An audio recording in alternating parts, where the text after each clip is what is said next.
Tuloy na ang deadline ng franchise consolidation ng mga pampublikong sasakyan sa December 31.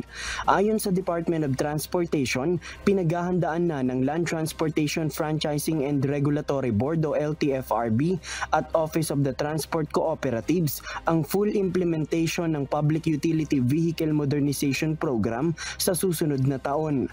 Nakikipag-ugnayan na ang LTFRB sa mga local government unit para sa pagbalangkas ng Route Rationalization Plan. Ang pangalawang phase ng PUVMP kung saan tutukuyin kung gaano karaming pasahero at gaano karaming unit ng PUVs ang kailangan sa isang ruta. Ayon pa sa pahayag ng DOTR, ang mga LGU din ang magtitiyak na pagsapit ng January 1 ay may sapat na bilang na ng mga pampublikong transportasyon ang bibiyahe.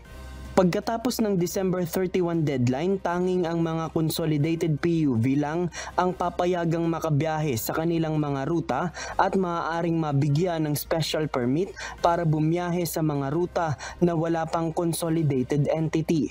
Ayon sa DOTR, sa Metro Manila ay mayroon ng consolidated entity ang lahat ng mga ruta habang mayroon namang iba pang mode of public transportation sa mga secondary roads.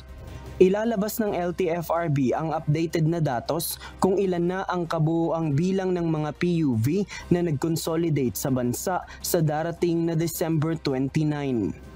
JP Nunez, UNTV, News and Rescue. Diyos ang aming sandigan, serbisyo publiko ang aming pinahahalagahan.